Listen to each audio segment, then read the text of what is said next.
हजुरहरूले यस च्यानललाई सब्स्क्राइब गरिदिनु भएकोमा धेरै धेरै धन्यवाद। परमेश्वरले तपाईँ अनि तपाईँको घरानालाई धेरै धेरै आशिष दिएका हुन्। धन्यवाद। Hebrews chapter 4 verse 12. भाइ हो होस गर तिमीहरूमध्ये कसैमा भएको दुष्ट र विश्वासी हृदयले तिमीहरूलाई जीवित परमेश्वरबाट टाढा नलैजाओस्। मेरो पछि पछि भन्नु होस गर। यहाँ के भन्दैछ भन्दाखेरि चाहिँ तिमीहरू मध्ये कसैमा भएको भनेपछि त्यहाँ एउटा झुन्ड छ इजरायली जातिको, अनि जसलाई परमेश्वरले मोसाद्वारा उनीहरूलाई दोहोऱ्याएर मिश्र देशबाट निकालेर कनान देशको यात्रामा उनीहरूलाई परमेश्वरको योजनामा उनीहरूलाई डोराइराखेको बेलामा उनीहरू बिचमा आइपुगे। अनि 12 पदले के भन्छ भन्दैछ, भाइहरू होस गर तिमीहरू मध्ये कसैमा भएको दुष्टता, अनि मण्डलीमा पनि अब धेरैजना मानिसहरू विश्वासमा त छु भन्छ तर विश्वासमा छैनन्, अनि धेरैजनाले म प्रभुलाई पछ्याउँछु त भन्छन् तर प्रभुलाई पछ्याएका हुँदैनन्। अनि विश्वासीले के गर्छन् भन्दाखेरि चाहिँ एउटा विश्वासीले के गर्छ, अर्को विश्वासीको गल्ती देखाउँछ। एउटा विश्वासीले के गर्छन्, अर्को विश्वासीको गल्ती देखाउँछन् र ऊ आफै लुक्न कोसिस गर्छ त्यो गल्तीमा। अनि वास्तवमा हामीले कलसी 3 को 1 र 2 अनुसार हो भने चाहिँ हामीले हाम्रो दृष्टि चाहिँ येशूतिर लगाउनु पर्ने हो, अर्काले गरेको गल्तीतिर होइन, अरूले के गरे त्यसको पछाडि होइन, तर हाम्रो दृष्टि चाहिँ कहाँ हुनुपर्ने हो, परमेश्वरतिर हुनुपर्ने हो। कलसी 3 को 1 र 2 पद पढौँ। यसकारण याद राख, यसकारण यदि तिमीहरू ख्रिस्टसँग जी उठाएका छौ भने माथिका कुराहरूको खोज गर जहाँ ख्रिस्ट हुनुहुन्छ र परमेश्वरको दाहिने बाहुलीपट्टि बस्नु भएको छ। माथिका कुरामा मन लगाओ, पृथ्वीमा भएको कुरामा होइन। कहाँ मन लगाउनु अरे? माथिको कुरामा मन लगाओ, पृथ्वीमा भएको कुराहरूमा होइन। अनि हामी कहाँ लडी पठाउँछ भन्दाखेरि चाहिँ पृथ्वीको कुरा खोज्दाखेरि चाहिँ हामी लडी पठाउँछौँ। आँखाले जे देख्छ, मनले जे चाहन्छ, शरीरलाई जे तृष्णा लाग्छ, त्यसको पछाडि जाँदा जाँदै हामीलाई के लाग्छ, माथिको कुराहरू हामी भुलि पठाउँछौँ। तर बाइबलले के भन्छ भन्दाखेरि चाहिँ आत्मिकी कुरा चाहिँ यति बिना वास्तविक छन् शारीरिक भन्दा पनि। आत्मिकी दुनियाँ जो छ शारीरिक दुनियाँ भन्दा पनि शक्तिशाली छ। दोस्रो कोरिन्थी 4 को 16 देखि म पढ्छु। यसकारण हामी हरेस खाँदैनौँ, हाम्रो बाहिरी मनुष्य त नाश हुँदै गए तापनि हाम्रो आँखा चाहिँ शरीरतिर होइन, हाम्रो आँखा चाहिँ माथितिर हुनु पर्यो। अनि जसको आँखा माथितिर छ त्यो व्यक्ति कहिले पनि निराशा हुँदैनन्। उसको हताशी स्थितिमा पनि, खराबी स्थितिमा पनि उत्साहित बन्न सक्छ, किनभने उसले आफ्नो आँखा माथितिर लगाएको छ। यसकारण हामी हरेस खाँदैनौँ। भन्नुहोस्, हरेस खाँदैनौँ। तपाईँहरू कतिजना हरेस खानुहुन्छ होला? हामी हरेस खाँदैनौँ। हाम्रो बाहिरी मनुष्य त नाश हुँदै गए तापनि हाम्रो आत्मिक मनुष्य त चाहिँ दिनदिनै नयाँ हुँदै जान्छ। हाम्रो आत्मिकी मनुष्य त हाम्रो आत्मा छ। वास्तवमा म चाहिँ शरीर होइन, म आत्मा हो। हामी शरीरलाई ध्यान दिन्छौँ तर म आत्मा हो। हाम्रो आत्मा चाहिँ दिनु नयाँ हुनुपर्छ। आत्मा कसरी नयाँ हुन्छ? परमेश्वरको वचनले नयाँ हुन्छ। परमेश्वरको वचनले तन्दुरुस्त हुन्छ, प्रार्थनामा तन्दुरुस्त हुन्छ, प्रभुको उपस्थितिमा तन्दुरुस्त हुन्छ। यहाँ दुईवटा दुनियाँ तपाईँले देख्दै हुनुहुन्छ। एउटा आत्माको दुनियाँ देख्दै हुनुहुन्छ, एउटा शारीरिक दुनियाँलाई देख्दै हुनुहुन्छ। अनि हाम्रो जीवनमा दुईवटा दुनियाँसित हामी जोडिएका छौँ। शरीर संसारको दुनियाँसित जोडिएको छ, अनि हाम्रो आत्मा चाहिँ आत्मिक दुनियाँसित जोडिएको छ। आमेन। हाम्रो आत्मा चाहिँ आत्मिक दुनियाँसित जोडिएको छ। जसै तपाईँ अनि म शरीरमा मर्छौँ, हामी आत्मिक दुनियाँमा प्रवेश गर्छौँ। We enter into the spiritual realm. हामी आत्मिक दुनियाँमा प्रवेश गर्छौँ। अब आत्मिक दुनियाँमा प्रवेश गर्दाखेरि के तपाईँको आत्मा तयारी छ कि आत्माको दुनियाँमा दुईवटा राज्य छ? There are 2 kingdoms in the spiritual realm. त्यो आत्मिक दुनियाँ दुईवटा राज्य छ। कलसी 1 को 13 अनि 14 पद। उहाँले हामीलाई अन्धकारको राज्यदेखि छुटाउनु भयो। कहाँदेखि छुटाउनु भयो? अन्धकारको राज्यदेखि छुटाउनु भयो। हामी यीशुमा आउनुभन्दा अगाडि हामी कहाँ थियौँ? अन्धकारको राज्यमा थियौँ। यहाँ भन्दैछ उहाँले हामीलाई अन्धकारको राज्यदेखि छुटाउनु भयो, आफ्ना प्रिय पुत्रको राज्यभित्र हामीलाई सार्नु भएको छ। हामी शरीरमै छौँ तर हाम्रो शिफ्ट भएको छ, एक ठाउँदेखि अर्को ठाउँमा सार्ने काम भएको छ। मेरो आत्मा, म शरीरमा छु संसारमा अनि ममा आत्मा छ, अनि म आत्मा चाहिँ मेरो आत्मा चाहिँ मरेको थियो। एफएससीको 2 जाउँ। हामी कसरी चल्थ्यौँ? हामी ज्योतिको राज्यमा सर्नभन्दा अगाडि हाम्रो जीवनको स्थिति कस्तो थियो? एफएससी 2 को 1 देखि, तिमीहरू आफ्ना अपराध र पापहरूद्वारा मरेको बेलामा, तिमीहरू अपराध र पापद्वारा के गरेका थियौ? मरेको थियो। तिमीले येशूलाई चिनेका थिएनौ, तिम्रो पाप क्षमा भएको थिएन, तिम्रो अधर्म मेटिएको थिएन, तिमीले जीवन पाएका थिएनौ, तिमी आत्मामा मरेका थियौ, तिम्रो परमेश्वरसितको सम्बन्ध थिएन। परमेश्वरको राज्य त खोज्दै थियौ तर परमेश्वरको राज्यलाई तिमी चिन्दैनौ थियौ। तिमी सोच्थ्यौ कि म प्रभुको राज्यमा छु तर तिमी परमेश्वरको राज्यमा थिएनौ। हामीले सोच्थ्यौँ मैले सृष्टिकर्तालाई खोज्दैछु, उहाँलाई पुज्दैछु, तर हामीले सृष्टिकर्तालाई र उहाँलाई हामीले पुजेका थिएनौँ।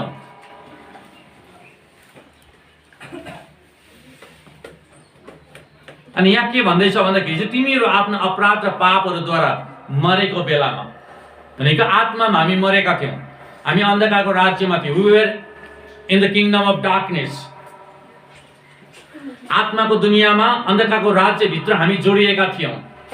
शरीर यिनै छ, संसारमै छ शरीर, तर हाम्रो आत्मा चाहिँ कहाँसित जोडिएको थियो? अन्धकारको राज्यसित जोडिएको थियो। अनि हामीमा अन्धकारको राज्यले हामी माथि राज्य गरिराखेको थियो।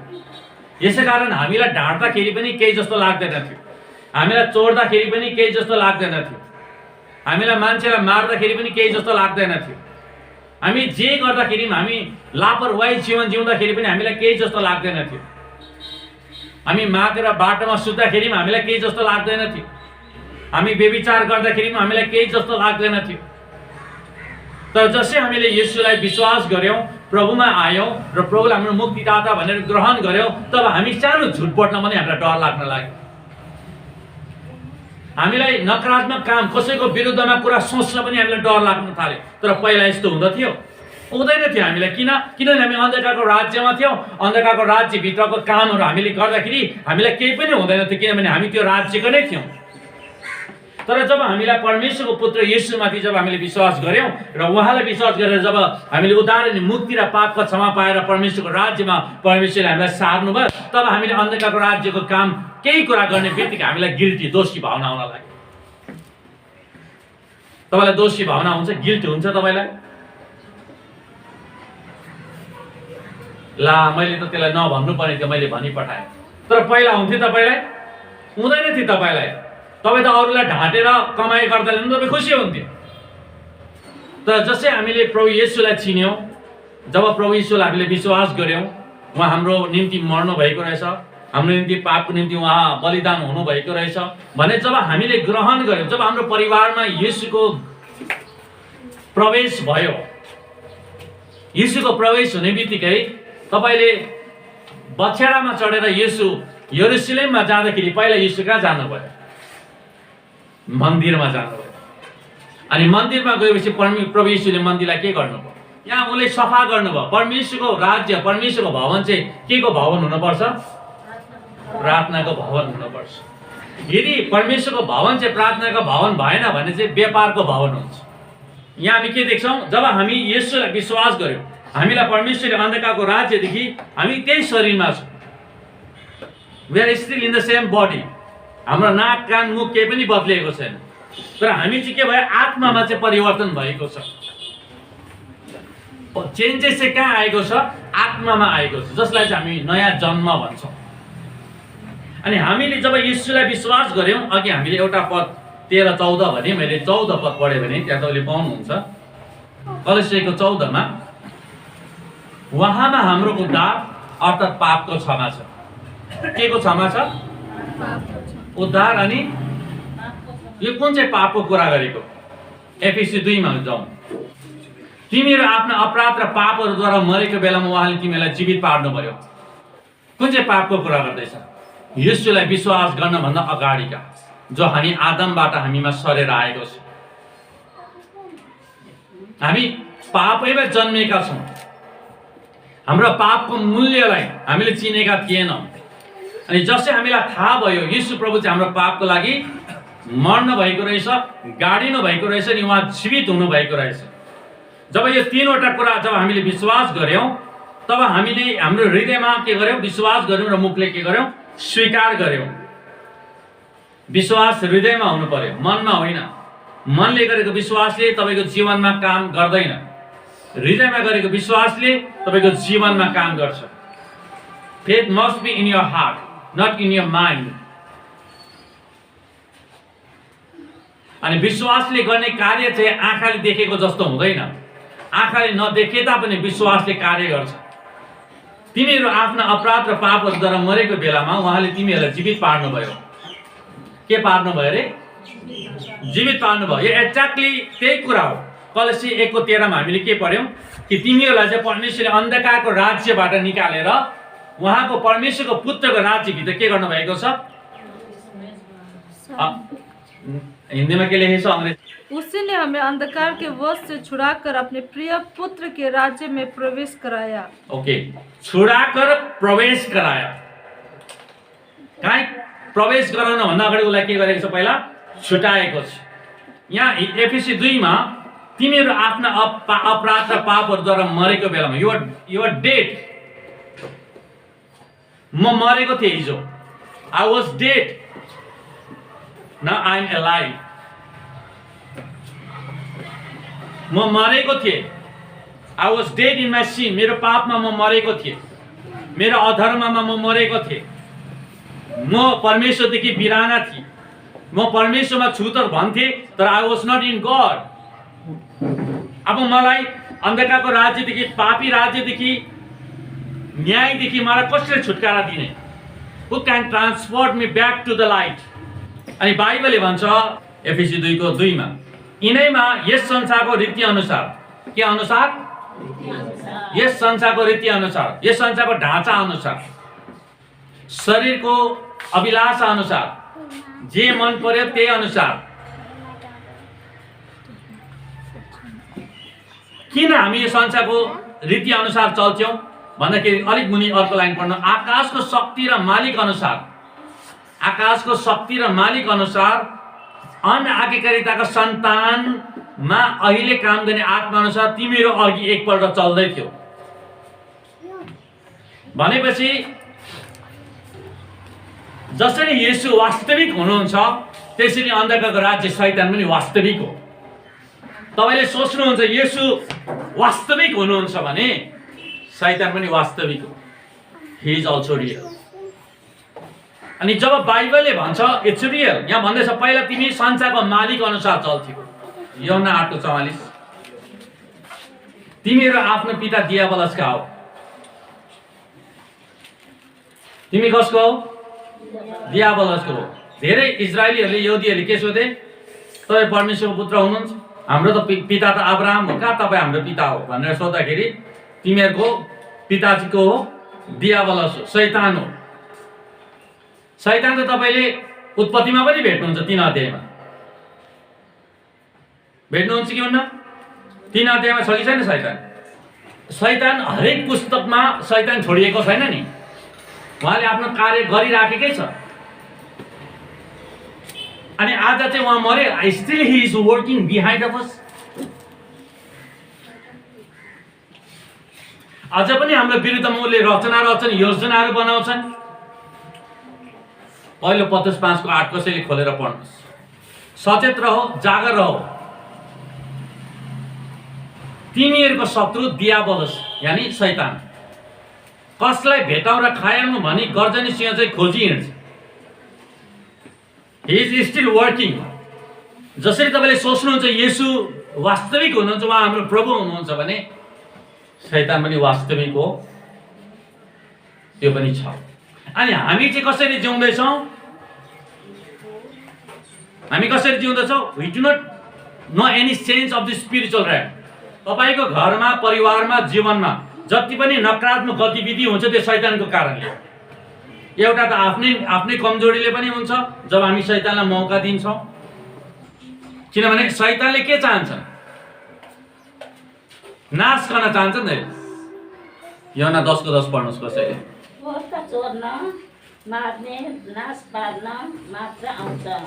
म त तिनीहरूको जीवन पाउन् र त्यो प्रशस्त मात्रामा पाउन् भन्ने हेतुले आएँ। जोन 10:10 के भनेको छ? चोर त चोरु, मारु र नाश गर्नु भनेर आउँछ। गर्जने सिंह जस्तै भने he is not a lion, तर उसले नाटक गर्छ लायन जस्तै। एक्चुअली लायन चाहिँ को? येशू, Jesus Christ is the lion of Judah. तपाईँले भेटाउनु हुँदैछ, येशू आफैले के भन्नुभयो? चोर त चोरु, मारु र नाश गरौँ भनेर आउँछ, तर म त तिमीले जीवन पाऊँ भनेर आए। पहिलो पत्रुस 5:8 पाउनु भयो तपाईँले। त्यहाँ के लेख्छ? सचेत रहो, जागर रहो, बी अलर्ट। किनभने शैतानले के कोसिस गरिराखेको छ? बहकाउने काम। प्रकाशको पुस्तकले भन्छ हि इज द डिसिभर। बहकाउँछ भनेको छ। तपाईँलाई बहकाउन सक्छ, तपाईँको जीवनलाई बहकाउन सक्छ। कतिचोटि यस्तो सिचुएसन हाम्रो जीवनमा अगाडि आउँछ, लाग्छ कि यो त प्रभुबाटै हो जस्तो लाग्छ। हामीले डिसन गर्न जानेनौँ भने, हामीले त्यसलाई छुट्याउन जानेनौँ भने हामी यति बेला छलमा पर्छौँ, हामी भोलि कहाँ पुग्छौँ हामीलाई थाहा हुँदैन। कसरी छुट्याउने, खुट्याउने? फिलिपीको पुस्तकमा जाउँ 1:10।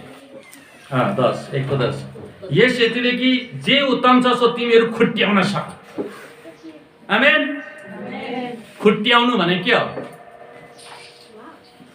जे असल छ त्यसलाई खुट्याउनु भनेको के हो? तपाईँले नाङ्लोमा चामल लिनुहुन्छ अनि चामलमा के खुट्याउनुहुन्छ? हजुर, कनिका खुट्याउनुहुन्छ, तपाईँले बिया खुट्याउनुहुन्छ, अलग गर्नुहुन्छ। अनि यहाँ के भन्दैछ 1:10 यस हेतुले कि जे उत्तम छ, भन्नुहोस् मेरो पछाडि, जे उत्तम छ सो तिमीहरू खुट्याउन सक। हामी त के खुट्याउँछौँ? हामी खुट्याउन चाहँदैनौँ। हामीले जे मनपर्छ त्यसमा खुट्टिन चाहन्छौँ। खुट्याउने व्यक्ति म्याच्युर हुनु पर्यो, सही र गलत थाहा गर्नु पर्यो। यसले मेरो जीवनले नाश हुन्छ, यसले मेरो जीवन बनिन्छ भन्ने कुरा थाहा हुनु पर्यो। केही क्षणको आरामले, केही क्षणको मजाले तपाईँले सम्पूर्ण भविष्य बर्बाद हुन्छ। हिजो भन्दा भन्दै आज हामी कति वर्ष पुगिसक्यौँ र ख्रिस्टको दिनको निम्ति शुद्ध र दोषरहित रहन सक। तपाईँको जीवन तपाईँको पतिको लागि होइन, पत्नीको लागि होइन, छोराछोरी, तपाईँको जीवन तपाईँको लागि जिउनुपर्छ। भन्नुहोस्, मेरो जीवन मेरो लागि जिउँछ। मैले मेरो जीवन मेरो पत्नीको लागि जिएको होइन नि। किनभने म ख्रिस्टमा रहनुपर्छ। भोलि मैले अनन्त जीवनलाई प्रवेश गर्न पर्छ। मेरो दौड मैले सिद्ध्याउन पर्छ। मेरो प्रभुसित हिँड्न पर्छ मैले। तपाईँले पाउनु त शैतान छ कि छैन? छ कि छैन शैतान? के सोच्नुहुन्छ तपाईँ? प्रभु छ, संसार छ, त्यति नै हो। तपाईँलाई मैले उत्पत्तिदेखि प्रकाशसम्म मैले शैतान देखाएँ। शैतान कहाँ छ? प्रकाशको पुस्तक 12 जाउँ 3 पद। अनि स्वर्गबाट अर्को एउटा चिन्ह देखियो, 7वटा शिर, 10वटा सिंह र शिरमा 7वटा मुकुट लागेको एउटा ठुलो रातो अजिङ्गर देखा पर्यो। त्यसको पुच्छरले स्वर्गको 1/3 ताराहरूलाई सोरेर पृथ्वीमा फालिदियो। त्यसको पुच्छरले स्वर्गको 1/3 ताराहरू, तारा भनेको के हो? मत्तीको किताबमा पढ्नुभयो भने अन्तको दिनमा चाहिँ माथिबाट ताराहरू पृथ्वीमा के हुनेछन् भनेको छ? झर्नेछन्। भनेपछि सबैभन्दा सानो तारामा पनि पृथ्वी जत्रो चाहिँ हजारौं पृथ्वी अटाउन सक्छ। भनेपछि कुन ताराको कुरा गरेको? भनेपछि दुष्ट आत्माहरूको कुरा गरेको। त्यो तारा देखिने ताराको कुरा गरेको होइन, दुष्ट आत्माहरूको कुरा गरेको, जो चाहिँ स्वर्गबाट बहकाएर, शैतानसित बहकेर जो स्वर्गबाट परमेश्वरले के गर्नुभएको थियो? हटाइदिनु भएको थियो। लुका 10:18 उहाँले तिनीहरूलाई भन्नु, मैले शैतानलाई स्वर्गबाट बिजुली चाहिँ खसिरहेको देखेँ। मानिस बनिनुभन्दा अगाडि शैतान कहाँ थियो? यहाँ भनेछ प्रकाशको पुस्तकमा 12मा 1/3 सोरेर पृथ्वीमा फालिदियो। कहाँ फालिदियो? पृथ्वीमा फालिदियो। तपाईँले घरमा गएर लेखिराख्नुहोस्। प्रकाशको इजिकियलको पुस्तक 28 अध्याय पढ्नुहोस्, अनि यशाया 12 को 12, 13, 14 पढ्नुहोस्। त्यहाँ तपाईँले त्यहाँ पनि शैतान भेट्नुहुन्छ। अनि एफिसीको 2 अध्यायमा हामीले पढ्यौँ न, हामी पहिला को अनुसार जिउँथ्यौँ? यो जो फालिएको थियो नि, यसको अनुसार हामी जिउँथ्यौँ। अनि आज पनि के actively he is working actively, आज पनि एक्टिभली काम गरिराखेको छ। तपाईँलाई निराशा ल्याउने, तपाईँलाई हताश ल्याउने, तपाईँलाई छल गर्ने, तपाईँलाई धेरैचोटि यो सही नै हो भन्ने खालको गर्ने, शैतानले अझ पनि तपाईँ नि मेरो जीवनमा त्यसले काम गर्छ। अनि धेरैचोटि शैतानले के गर्छन्? तपाईँलाई चलाउन सक्दैन, म प्रभुमा स्ट्रङ छु, मलाई नचलाउला। तर धेरैचोटि शैतानले अर्को व्यक्तिलाई पनि चलाउन सक्छ जसले मेरो विश्वासलाई ढल फलाउनका निम्ति। अनि हिब्रू 4 को 12 मा मैले होस गर तिमीहरू मध्ये भएको दुष्ट मानिसहरूदेखि अलग्ग बस। भाइयो होस गर तिमीहरू मध्ये कसैमा भएको दुष्ट र अविश्वासी हृदयले तिमीहरूलाई जीवित परमेश्वरबाट टाढा नलैजाओस्। सबैभन्दा बेसी जोगिनु पर्ने कुरा चाहिँ ताकि हामीलाई चाहिँ परमेश्वरसित चाहिँ टाढा नलैजाओस्, परमेश्वरदेखि छुट्याउने काम नगरोस्। हामी के काम गर्छौँ? मानिसलाई चाहिँ अन्धकारको राज्यदेखि ज्योतिको राज्यमा परमेश्वरलाई चिनाउने काम गर्छ भने त्यहाँ अर्को एउटा राज्य पनि छ जसले हामीलाई अन्धकारको ज्योतिको राज्यबाट खिचेर चाहिँ अन्धकारको राज्यमा लान चाहन्छ। अन्धकारको राज्यमा चाहिँ संसारको प्लेजर छ तर इटर्नल पनिसमेन्ट हुन्छ। के हुन्छ रे? संसारको राज्यमा चाहिँ केही क्षणको लागि प्लेजर हुन्छ, मजा आउँछ, खुसी लाग्छ, वाउ कति आनन्दित छ, ओ मेरो शरीरले चाहियो, मेरो मनले चाहियो, त कति मजा। तर अनन्त तपाईँको के छ? दण्ड छ। तर तपाईँले केही क्षणको शारीरिक आनन्दलाई छोडेर परमेश्वरको राज्यमा जिउनुहुन्छ भने तपाईँले अनन्त जीवनमा तपाईँले महिमा पाउनुहुन्छ। You receive his glory। अनि संसारको लडाइँ चाहिँ के छ? यही दुईवटा राज्यमाथि चाहिँ हाम्रो जीवनमा चाहिँ खिचातानी छ। तर हामी चाहिँ के छौँ? शैतानको राज्यलाई विरोध गरेर त्यहाँबाट फसेका मानिसहरूलाई छुट्याउने काममा परमेश्वरले तपाईँले मलाई चुन्नु भएको छ। होस गर सबैभन्दा बढी सुरक्षित राख्नुपर्ने तपाईँ नि मेरो उहाँसितको विश्वास हो। आमेन। अब फेथ जसले हामीलाई अन्धकारको राज्यदेखि, यो दुष्टतादेखि, यो अन्धकारको राज्य, यो मालिकदेखि हामीलाई छुटकारेर ज्योतिको राज्यमा त सारेको छ। अब बाइबलले भन्छ हामी ज्योतिको सन्तान जस्तै हिँड्न पर्छ। आमेन। हामी ज्योतिका सन्तान जस्तै हिँड्न पर्छ। तपाईँको पछाडि अन्धकारको राज्य काम गरिराखेको छ। They are after you. तपाईँ मेरो जीवनलाई पहिलो पत्रुस 5 को 8 मा के पढ्यौँ? पहिलो पत्रुस 5 को 8 मा सचेत रह र जागर रह। शैतान चाहिँ गर्जने सिंह जस्तै चाहिँ कसलाई निलौँ र खाइहालौँ भनेर चाहिँ उसले खोजी हिँडेको छ। के गरिराखेको छ? सिकिङ भनेको छ, खोज्दै छ। जो अलरेडी उसको अधीनमा छ, उसको राज्यमा छ, त्यसलाई खोज्दैन नि। कसलाई खोज्छ? जो प्रभुमा ऊ अगाडि बढ्न चाहन्छ। पहिलो पत्रुस 1:4 पोइन्ट सर र म भन्छु नि सिध्याउँछु। 4 को 12 पढेको होइन, म अघि 3 को 12 पढेको रहेछ भाइ। 3 को 14 मा यदि हामीले हाम्रो सुरुको भरोसालाई अन्त्यसम्म दृढता साथ थामिराख्यौँ भने हामी ख्रिस्टका सहभागी भएका छौँ। हामीले केलाई थामिराख्नु पर्यो? नम्बर 1 हाम्रो विश्वासलाई हामीले के गरिराख्नुपर्छ? थामिराख्नुपर्छ। नम्बर 2 पहिलो पत्रुस 1:5 आखिर समयमा प्रकट हुन आँटेका मुक्तिको निम्ति तिमीहरू विश्वासद्वारा परमेश्वर शक्तिबाट सुरक्षित राखिएका छौ। तपाईँको विश्वासले परमेश्वरमा तपाईँलाई सुरक्षित राख्छ। नम्बर 2 नम्बर 3 1:7 पहिलो पत्रुस 1:7 आगोबाट खारिने तर नष्ट भएर जाने सुन भन्दा पनि तिमीहरूको विश्वास मूल्यवान छ। तपाईँको सबैभन्दा मूल्यवान वस्तु सुन, चाँदी, हिरा, मोती, नोकरी, छोरा छोरी, पति पत्नी कोही पनि होइन। त सबैभन्दा मूल्य वस्तु तपाईँको के हो? तपाईँको विश्वास हो। Your faith is so precious। आमेन। तपाईँको विश्वास मूल्यवान छ। भन्नुहोस् मेरो विश्वास मूल्यवान छ। तर तपाईँको विश्वास चाहिँ आगोबाट जाँचिन्छ। 7 पद पढ्नुहोस् तपाईँ सबैजनाले। आगोबाट खारिने तर नष्ट भएर जाने सुनभन्दा पनि तपाईँले मेरो विश्वास मूल्यवान छ। आगोबाट खारिने तर नष्ट भएर जाने सुनभन्दा पनि तिमीहरूको विश्वास मूल्यवान छ। Your faith is so precious than gold. तपाईँको विश्वास सुनभन्दा पनि मूल्यवान छ। तपाईँको विश्वास संसारको दामी गाडी भन्दा पनि मूल्यवान छ। तपाईँको विश्वास संसारको ठुलो घर भन्दा पनि मूल्यवान छ। तपाईँको विश्वास संसारको जुनै पनि मूल्यवान वस्तु भन्दा पनि मूल्यवान छ। Save your faith. तपाईँको विश्वासले ख्रीष्टको नजिक पुर्याउँछ। तपाईँको शरीरले तपाईँको योग्यताले संसारको नजिक पुर्याउला र तपाईँको विश्वासले परमेश्वरको नजिक तपाईँलाई पुर्याउँछ। घरमा जानुहोस्, हिब्रू 11 अध्याय पढ्नुहोस्।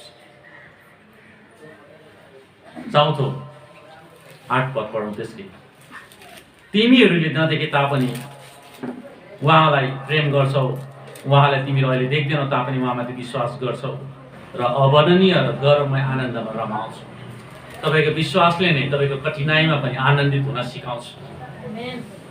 तपाईँको विश्वासमा नै तपाईँको विपरीत स्थितिमा पनि तपाईँ परमेश्वरमा रमाहट गर्न सक्नुहुन्छ।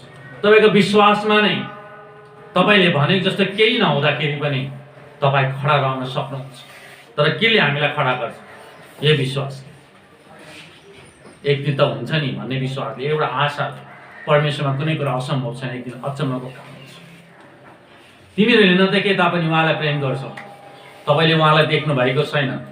तपाईँले उहाँलाई प्रेम गर्छु भन्ने कुरा केले प्रमाणित गर्छ? तपाईँको विश्वासले नै प्रमाण गर्छ कि तपाईँले उहाँलाई प्रेम गर्नुहुन्छ। उहाँलाई तिमीहरू अहिले देख्दैनौ, हामीले देखेका छौँ, उहाँलाई देख्दैनौ, तर हामीले के गरेका छौँ? We have faith. तापनि उहाँमाथि विश्वास गर्छौ। वाह, तिमीले उहाँलाई देख्दैनौ अहिले, तापनि तिमी उहाँलाई विश्वास गर्छौ अनि अवर्णनीय गौरवमय आनन्दमा रमाउँछौ। तपाईँको विश्वासले नै तपाईँलाई खुसी हुन सिकाउँछ। तपाईँको विश्वासले तपाईँलाई आनन्दित हुन सिकाउँछ। तपाईँको विश्वासले नै तपाईँको विपरीत परिस्थितिमा पनि तपाईँ सकारात्मक भएर खडा हुने क्षमता तपाईँलाई विश्वासले दिन्छ। तपाईँको विश्वासले नै लडाइँलाई जित्नुहुन्छ। तपाईँको विश्वासले नै आफ्नो दौड दौडिनुहुन्छ। सबैभन्दा मूल्यवान चिज तपाईँको विश्वास हो, प्रभुसितको विश्वास हो। विश्वास चाहिँ आत्मिक करार हो प्रभुसित। प्रभु म तपाईँलाई विश्वास गर्छु। I believe you lord. अन्तिम 9 पद, तिमीहरूका विश्वासको प्रतिफल स्वरूप, विश्वासको प्रतिफल, the reward of your faith, तपाईँको विश्वासको इनाम के भनेछ? तिमीहरूले आफ्ना आत्माको मुक्ति पाउनेछ। शरीरको मुक्ति होइन, आत्माको मुक्ति पाउनेछ। अघि हामीले के भन्यौँ? अन्धकारको राज्यमा थियौँ, ज्योतिको राज्यमा सारेको छ, हामी शरीरमै छौँ। अनि हामी यो विश्वासलाई हामीले कायम गरेर राख्नुपर्छ। एक दिन यही विश्वासले हाम्रो आत्मालाई उहाँमा मुक्तिमा पुर्याउनेछ, अनन्तताभित्र प्रवेश गराउनेछ। Save your faith, don't let it go out. Whatever the situation, the problem that you face in your life, जस्तै स्थिति होस्, परिस्थिति होस्, कीप योर फेथ। येशूमा विश्वास बनाइराख्नु। आमेन, हालेलुया। खानु नहोस्, कीप योर फेथ। तपाईँको विश्वासले नै तपाईँको खाँचोमा प्रबन्ध गर्छ। तपाईँको विश्वासले नै तपाईँको रोगलाई निको पार्छ। तपाईँको विश्वासले नै तपाईँको स्थितिहरू बदलिन्छ। यही विश्वासले हामीलाई सुरक्षित राख्छ।